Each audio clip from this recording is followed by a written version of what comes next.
It provides that where there is a repugnancy between a law enacted by the Legislative Assembly of NCTD and a law enacted by Parliament, the latter will prevail. The law enacted by the Legislative Assembly shall, to the extent of the repugnancy, be void. Unlike Article 254, which provides for the overriding power of Parliament only on subjects in the concurrent list, Parliament has overriding power in relation to the NCTD over subjects in both List 2 and List 3. Fourth, the second proviso to Article 239 AAC provides that Parliament may enact at any time any law with respect to the same matter by including a law adding to, amending, varying, or repealing the law so made by the Legislative Assembly. Fifth, under 239 AA7A, Parliament may by law make provisions for giving effect to or supplementing the provisions in the foregoing clauses of 239 AA, and for all matters incidental and consequential thereto. The article stipulates that such law shall not be deemed to be an amendment of the Constitution for the purposes of Article 368, legislative competence of the Legislative Assembly. 239 AA also stipulates that the legislative power of NCTD is excluded with respect to entries 64, 65, and 66 of List 2, insofar as they relate to entries 1, 2, and 18. Entry 1 deals with public order, entry 2 deals with police, and entry 18 deals with land. When we explain the entries, as introducing an inclusion of the legislative powers of NCTD with respect to certain other entries would be contrary to the plain meaning of the provision. Article 239 AA establishes the Legislative Assembly for NCTD. The seats in the Legislative Assembly are filled by a direct election from the constituencies of NCTD. The Legislative Assembly of NCTD embodies the constitutional principle of a representative democracy similar to the Legislative Assembly of the state. The members of the Legislative Assembly of the NCTD are selected by the electorate of Delhi to represent their interests. Article 239 AA must be interpreted to further the principle of representative democracy. To interpret the phrase insofar as any such matter is applicable to union territories in a restrictive manner would limit the legislative power of the elected members of the Assembly. The members of the Legislative Assembly have been chosen by the electorate to act in their stead. Thus, the legislative competence of NCTD must be interpreted to give full impetus to the will of the electorate. Then page 53. The principles of democracy and federalism are essential features of our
Constitution created a federal model with the Union of India at the center and the NCTD at the regional level.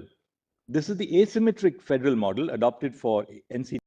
This is the asymmetric federal model adopted for NCTD. While NCTD remains a union territory, the unique constitutional status conferred upon it makes it a federal entity for the purpose of understanding the relationship between the union and the NCTD.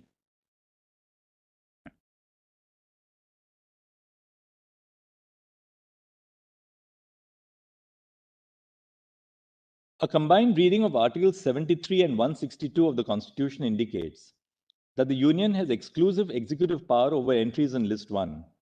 The states have exclusive executive power over entries in List 2.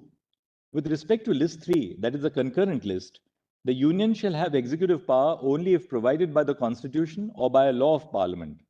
The states shall have executive power over the entries in list 3.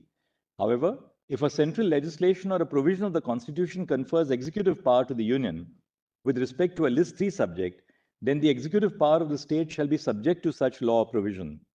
The executive power of the union in a state over matters on which both states and the Union of India can legislate, that is the concurrent list, is limited to ensure that the governance of the states is not taken over by the union. This would completely abrogate the federal system of governance and the principle of representative democracy.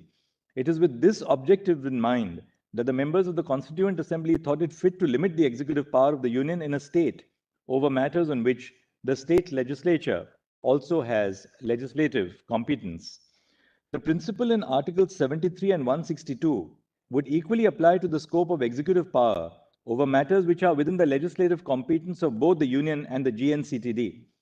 This is because the objective of the provisions is to limit the executive power of the Union in the territorial limits where there is an elected government of a federal unit. Both Parliament and the legislature of NCTD have legislative competence over List 2 and List 3. For the purposes of NCTD, both List 2 and List 3 are concurrent lists. Thus, the delimitation of executive power between Parliament and the government of NCTD with respect to entries in List 2 and List 3 are guided by these principles. Both Parliament and the legislature of the NCTD have the power to enact laws with respect to List 2, subject to the caveat that entries 1, 2, and 18, and entries 64, 65, and 66, inasmuch as they relate to entries 1, 2, and 18, are carved out of the domain of the Legislative Assembly of GNCTD and List 3. The executive power of NCTD shall extend to all entries in List 2 and List 3, other than those entries which are expressly excluded in Article 239 AA3. Such power shall be subject to the executive power of the Union through the Lieutenant Governor only when the Union has been granted such power by the Constitution or a law of Parliament. Therefore, the executive power of NCTD in the absence of a law by Parliament shall extend to all subjects on which it has power to legislate. It was held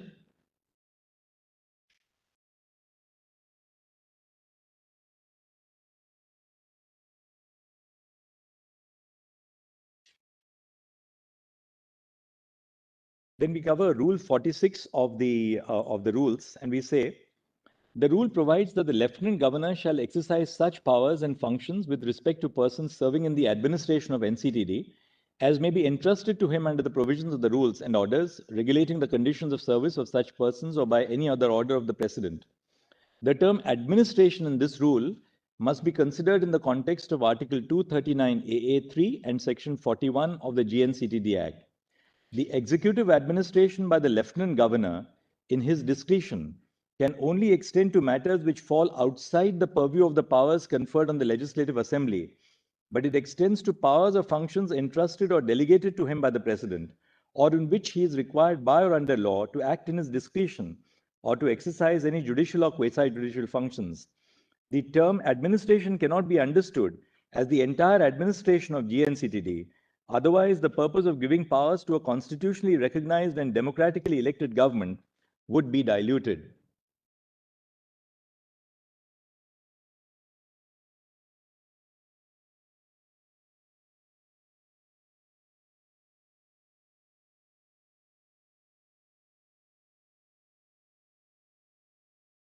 In a democratic form of government, the real power of administration must reside in the elected arm of the state, subject to the confines of the Constitution.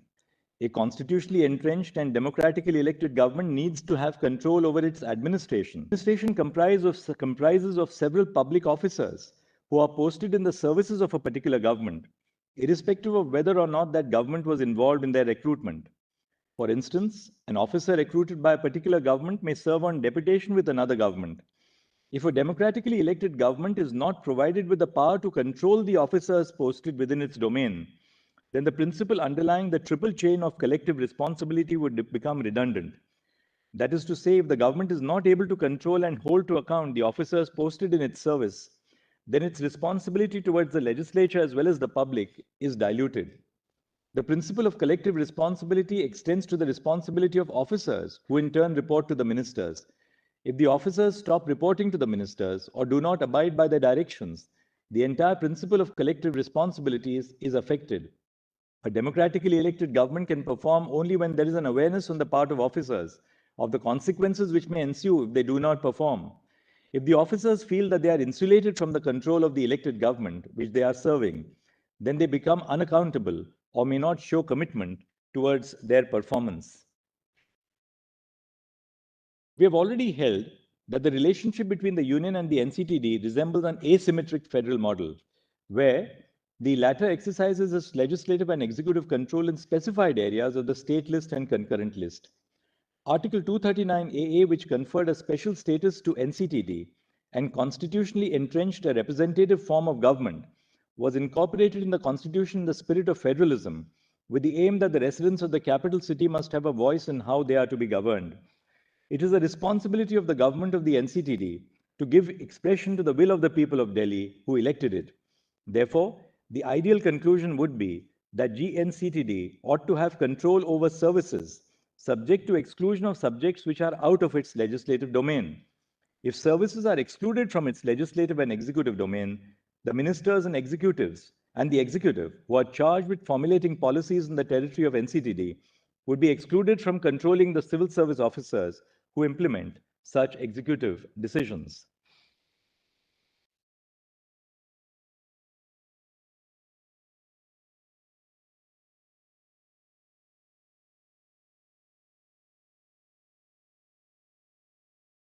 The legislative and executive power of NCTD over entry 41 shall not extend over to services related to public order, police, and land. However, legislative and executive power over services such as Indian administrative services or joint cadre services, which are relevant for the implementation of policies and the vision of NCTD in terms of day-to-day administration of the region, shall lie with the NCTD.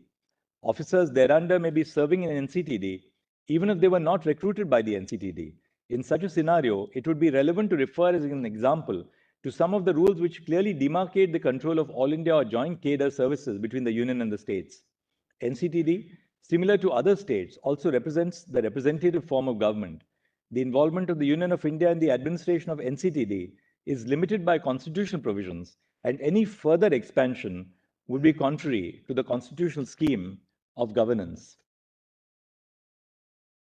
We reiterate that in light of Article 239 AA and the 2018 Constitution Bench judgment, the Lieutenant Governor is bound by the aid and advice of the Council of Ministers of NCTD in relation to matters within the legislative scope of NCTD.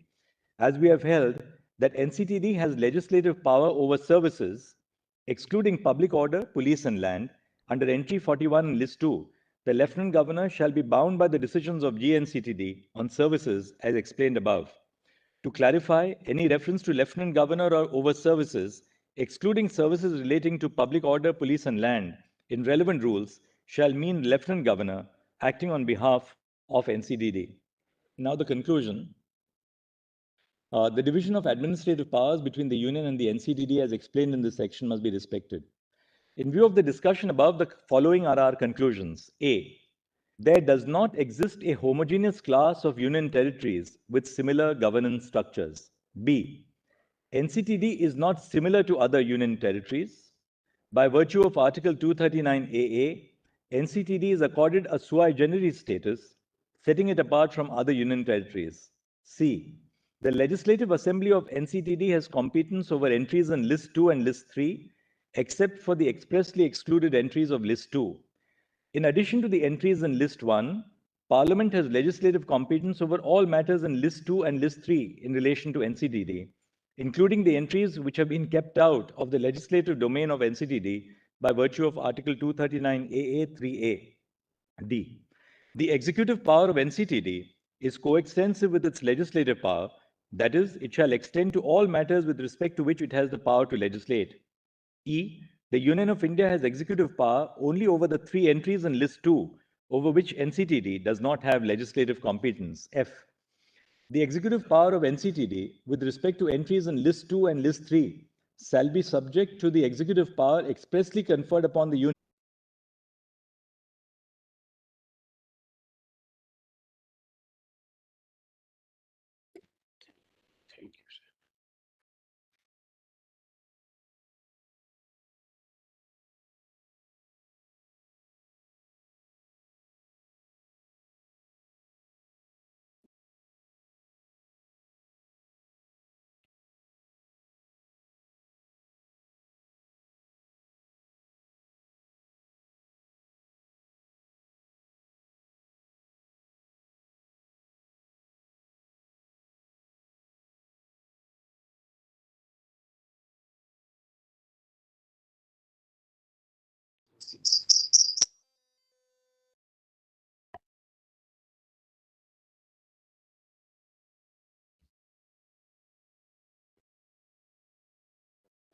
Immensely grateful to your Lordship.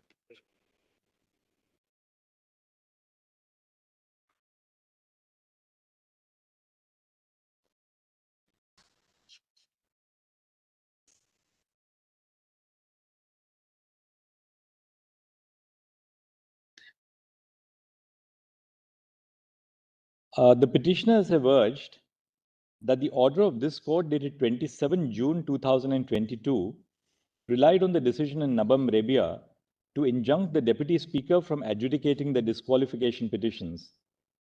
This submission cannot be accepted. Although the parties may have addressed this court on the applicability of Nabam Rebia, the order dated 27 June 2022 did not rely on Nabam Rebia to injunct the Deputy Speaker from adjudicating the disqualification petitions on the ground that a notice of intention to move a resolution for his removal had been issued. This court instead granted an extension of time to the persons against whom disqualification petitions were filed to file their written submissions in view of the principles of natural justice.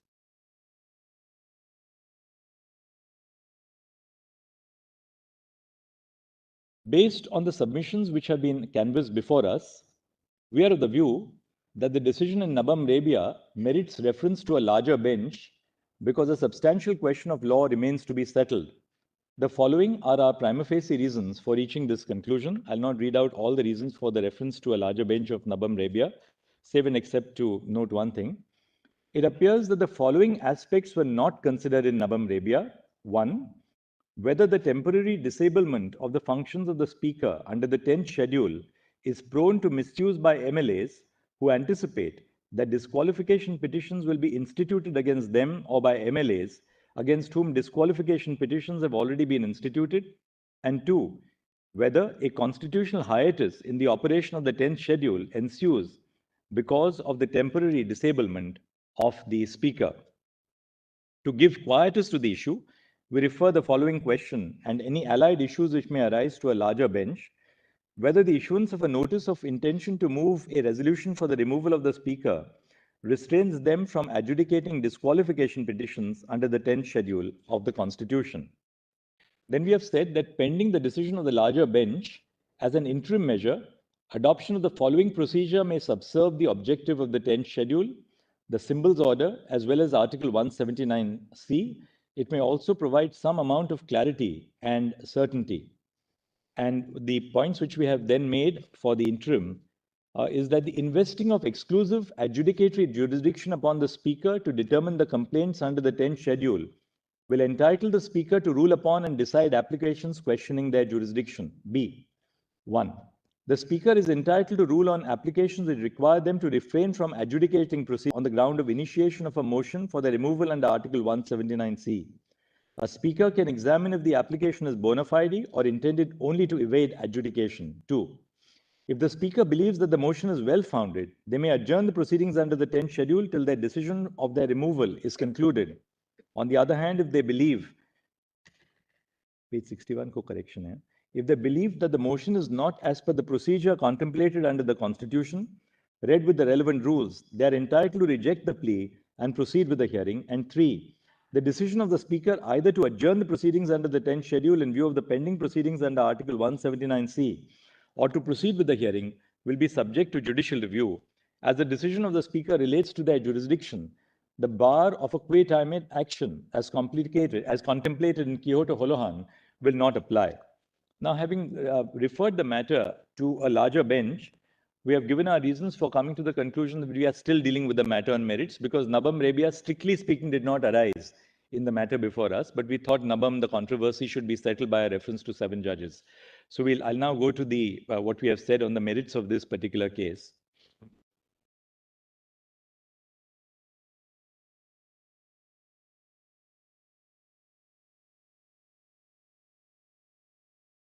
The House of the People and the legislative assemblies of states are constituted of members directly elected by the electorate. The candidate who secures the highest number of votes is returned to the assembly. The political party which reaches the halfway mark forms government.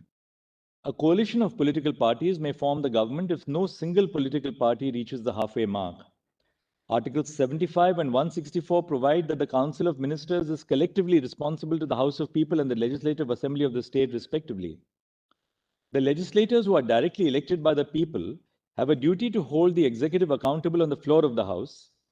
Legislative procedures serve two objectives. First, they enable deliberation and discussion on the floor of the House to hold the executive accountable, and such deliberation also produces better constitutional outcomes. And second, they create a system to place a check on the exercise of power by the incumbent government. Certain procedural requirements prescribed by the Constitution safeguard constitutional values.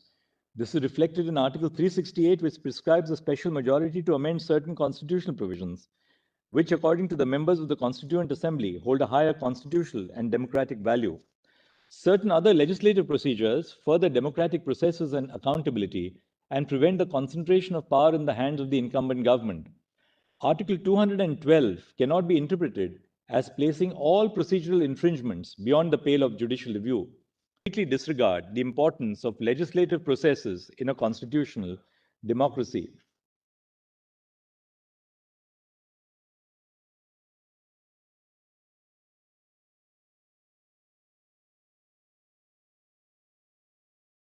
Now, we have dealt with the whip as to whether the whip is really a whip appointed by the legislature party or by the political party. And we say to hold that it is the legislature party which appoints the whip would be to sever the figurative umbilical cord which connects a member of the House to the political party. It would mean that legislators can rely on the political party for the purpose of setting them up for election, that their campaign would be based on the strengths and weaknesses of the political party and its promises and policies, that they could appeal to the voters on the basis of their affiliation with the party, but that they can later disconnect themselves entirely from that very party and be able to function as a group of MLAs which no longer owes even a hint of allegiance to the political party. This is not the system of governance that is envisaged by the Constitution. In fact, the 10th schedule guards against precisely this outcome. That a whip be appointed by the political party is crucial for the sustenance of the 10th schedule. The entire structure of the 10th schedule, which is built on political parties, would crumble if this requirement is not complied with. It would render the provisions of the 10th schedule odious and have wider ramifications for the democratic fabric of this country. Thus, the courts cannot be excluded by Article 212 from inquiring into the validity of the action of the Speaker in recognizing the whip. On 25 November 2019, a meeting with the newly elected MLAs belonging to the Shiv Sena was chaired by Mr. Uddhav Thackeray in his capacity as the Shiv Sena president, party president, Paksh Pramukh. The resolution notes that the MLAs unanimously resolved that all decisions in the meeting would be taken by Mr. Thackeray. A resolution was issued appointing Mr. Eknath Shinde as the group leader of the SSLP and Mr. Sunil Prabhu as the chief whip. On 21 June 2022, some members of the SSLP held a meeting under the chairmanship of the president of the Shiv Sena, Mr. Uddhav Thackeray. In the meeting, it was resolved to remove Mr. Shinde as the group leader of the SSLP and appoint Mr. Ajay Chaudhary. The resolution was signed by Mr. Uddhav Thackeray in his capacity as the president of the party on the official letterhead of the office of the SSLP. Then, having dealt with that, we say the Speaker was aware of the emergence of two factions in the legislative party on 3 July 2022 when he appointed a new whip and a new leader, because the resolution of the respondents specifically mentions that a split had occurred due to prevailing dissatisfaction in some MLAs of the Shiv Sena. Further, the fact that there were two resolutions appointing two different whips and two different leaders would no doubt have resulted in the Speaker inferring that there were two factions of the Shiv Sena. The Speaker, on taking cognizance of the resolution passed by the faction of the SSLP led by Mr. Shinde, did not attempt to identify which of the two persons who were nominated, namely Mr. Prabhu or Mr. Gogaole, were authorized by the political party. In a contentious situation such as this, the Speaker should have conducted an independent inquiry based on the rules and regulations of the political party to identify the whip authorized by the Shiv Sena political party. For the reasons detailed in the preceding paragraphs, the Speaker must only recognize the whip appointed by the political party. The decision of the Speaker recognizing Mr. Gogaule as the chief whip of the Shiv Sena is illegal because the recognition was based on the resolution of a faction of the Shiv Sena legislature party without undertaking an exercise to determine if it was the decision of the political party.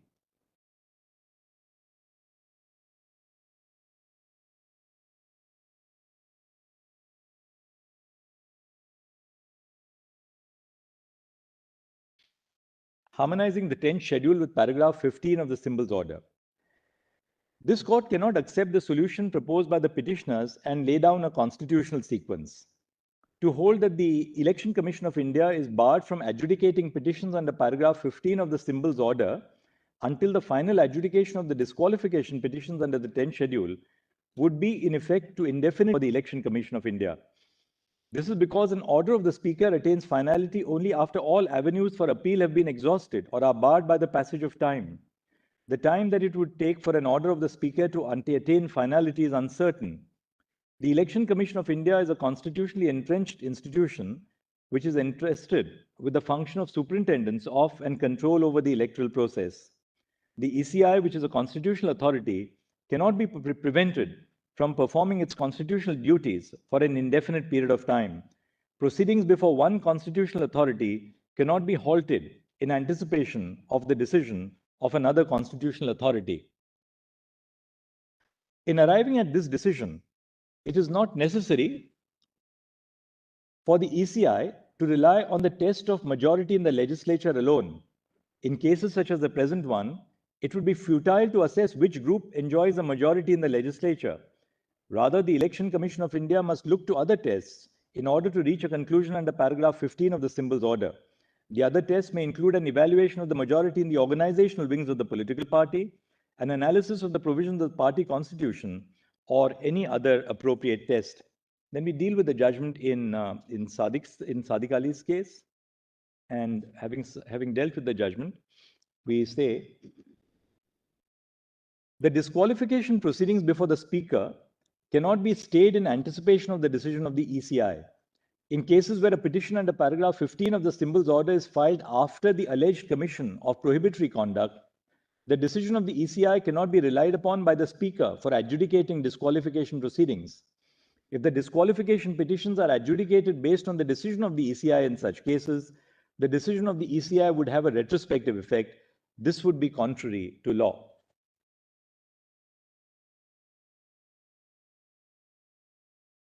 The question before this court is, what is the impact of the deletion of paragraph 3 of the 10th schedule? This question has arisen in the context of both the factions of the Shiv Sena claiming to be the real Shiv Sena. In effect, this points to the existence of a split within the SSLP. However, no faction or group can argue that they constitute the original political party as a defense against disqualification on the ground of defection. The inevitable consequence of the deletion of paragraph 3 of the 10th schedule is that the defense of a split is no longer available to members who face disqualification proceedings. In cases where a split has occurred in a political party or in a legislative party, members of neither faction may validly raise the defense that they are the political party in the event that each faction files petitions for the disqualification of members of the other faction. The defense sought to be availed of must be found within the 10th schedule as it currently stands. The deletion of paragraph 3 impacts the proceedings under paragraph 2(1)(b) as well. When there are two whips appointed by two or more factions of the political party, the Speaker, as held in the preceding section of the judgment, decides which of the two whips represents the political party. Thus, the adjudication of the Speaker on whether a member must be disqualified under paragraph 2(1)(b) would also depend on the decision of the Speaker recognizing one of the two or more whips. We accordingly answer the question referred to us as noted in paragraph 32F of the judgment.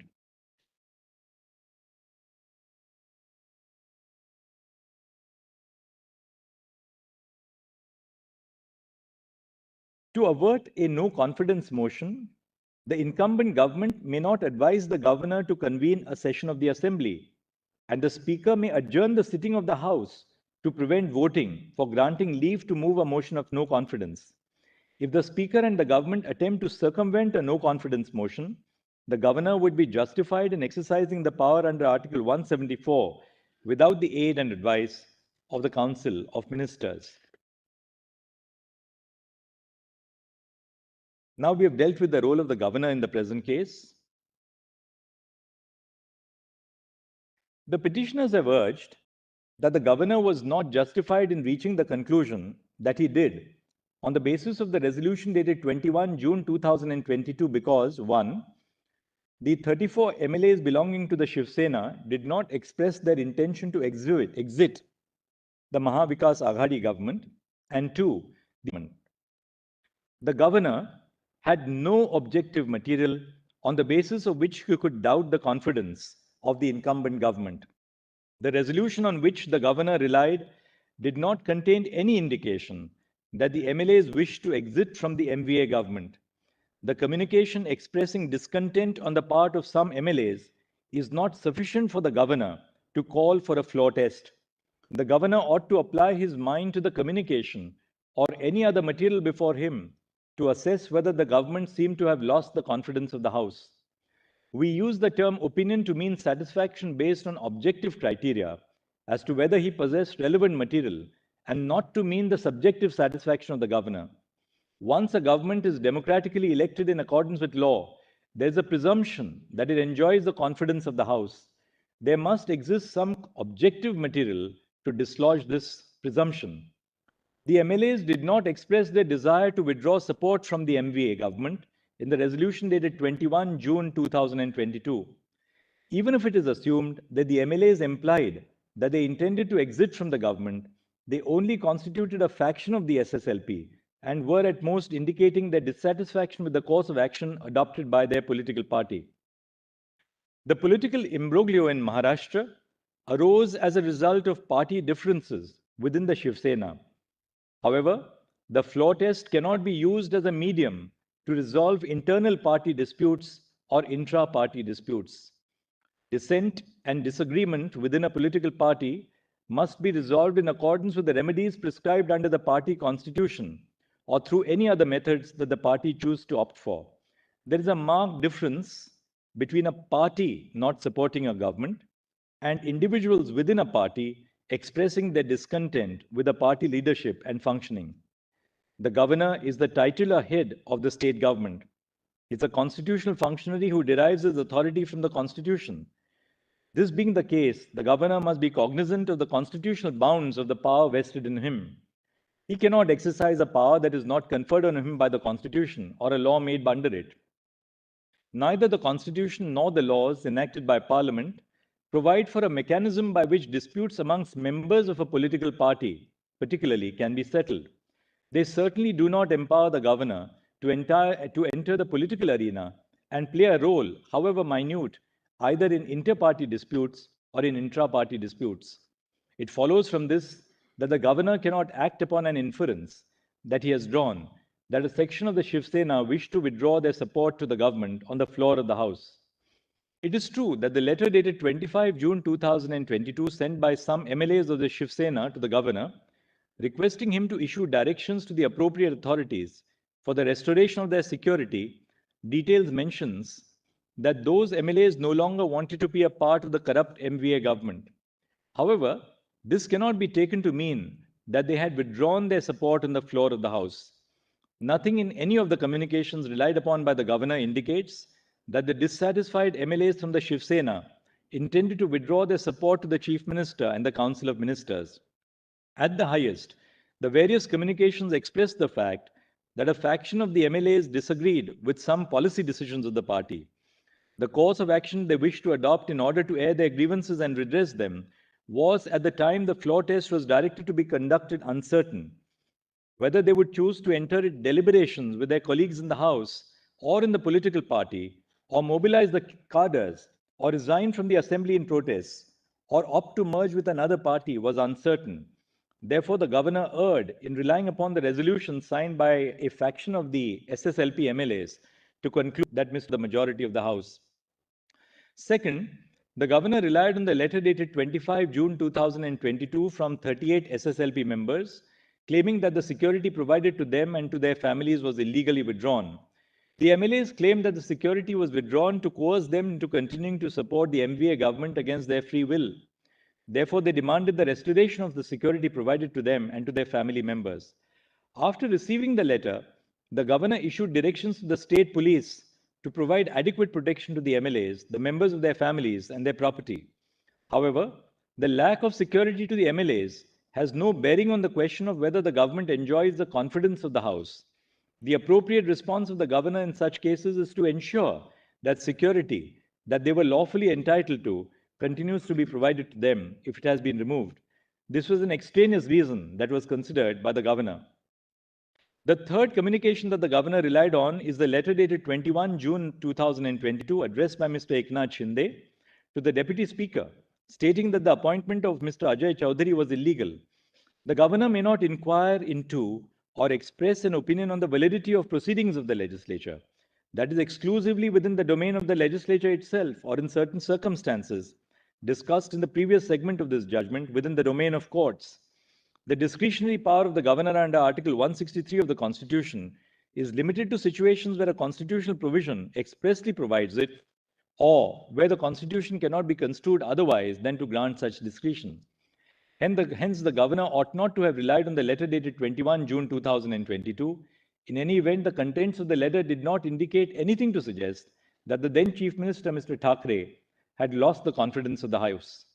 Finally, the governor relied on the letters written by Mr. Fadnavis and 7 independent MLAs, calling upon him to direct Mr. Thackeray to prove his majority on the floor of the House. First, both Mr. Fadnavis as well as the 7 MLAs could have well moved a motion of no confidence. Nothing prevented them from doing so. Second, a request by some MLAs for a direction to the Chief Minister to prove his majority does not, taken alone, amount to a relevant and germane reason to call for a floor test. There must be some objective material in addition to a mere request to call for a floor test. In the present case, the governor did not have any objective material before him to indicate that the incumbent government had lost the confidence of the House and that he should call for a floor test. And the exercise of discretion by the governor in this case was not in accordance with law. Now on relief. Relying on Bommai and Nabam Rebia, the petitioners argue that this court has the power to restore the status quo ante and rule with Mr. Thackeray as its chief minister is to be reinstated. However, this argument does not account for the fact that Mr. Thackeray did not face the floor test on 30 June 2022 and submitted his resignation. This court cannot quash a resignation that has been submitted voluntarily. Had Mr. Thackeray refrained from resigning from the post of the Chief Minister, this court could have considered the grant of the remedy of reinstating the government headed by him. The order of this court dated 29 June 2022 held that the outcome of the trust vote to be conducted on 30 June 2022 shall be subject to the final outcome of this batch of petitions. Since the trust vote was not held, the question of it being subject to the final outcome of these petitions does not, therefore, arise.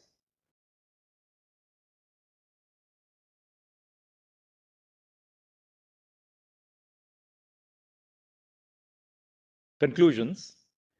In view of the discussion above, the following are our conclusions. A. The correctness of the decision in Nabam Rebia is referred to a larger bench of 7 judges. B. This court cannot ordinarily adjudicate petitions for disqualification under the 10th schedule in the first instance. There are no extraordinary circumstances in the instant case that warrant the exercise of jurisdiction by this court to adjudicate the disqualification petitions. The Speaker must decide the disqualification petitions within a reasonable period. C. An MLA has the right to participate in the proceedings of the House regardless of the pendency of any petitions for their disqualification. The validity of the proceedings of the House in the interregnum is not subject to the outcome of the disqualification petitions. D. The political party and not the legislature party appoints the whip and the leader of the party in the House. Further, the direction to vote in a particular manner or to abstain from voting is issued by the political party and not the legislature party. The decision of the Speaker, as communicated by the Deputy Secretary to the Maharashtra Legislative Assembly dated 3 July 2022, is contrary to law. The Speaker shall recognize the whip and the leader who are duly authorized by the Shiv Sena political party with reference to the provisions of the party constitution after conducting an inquiry in this regard and in keeping with the principles discussed in this judgment. E. The Speaker and the Election Commission of India are empowered to concurrently adjudicate on the petitions before them under the 10th schedule and under paragraph 15 of the symbols order respectively. F. While adjudicating petitions under paragraph 15 of the symbols order, the ECI may apply a test that is best suited to the facts and circumstances of the case before it. G. Of the deletion of paragraph 3 of the 10th schedule is that the defense of a split is no longer available to members facing disqualification proceedings. The Speaker would prima facie determine who the political party is for the purpose of adjudicating disqualification petitions under paragraph 2(1) of the 10th schedule, where two or more factions claim to be that political party. H. The Governor was not justified in calling upon Mr. Thackeray to prove his majority on the floor of the House because he did not have reasons based on objective material before him to reach the conclusion that Mr. Thackeray had lost the confidence of the House. However, the status quo ante cannot be restored because Mr. Thackeray did not face the floor test and tendered his resignation. And I, the Governor, was therefore justified in inviting Mr. Shinde to form the government at the behest of the BJP, which was the largest political party in the House. This batch of writ petitions is disposed of in terms of the conclusions and directions recorded above. Grateful to your Lordship.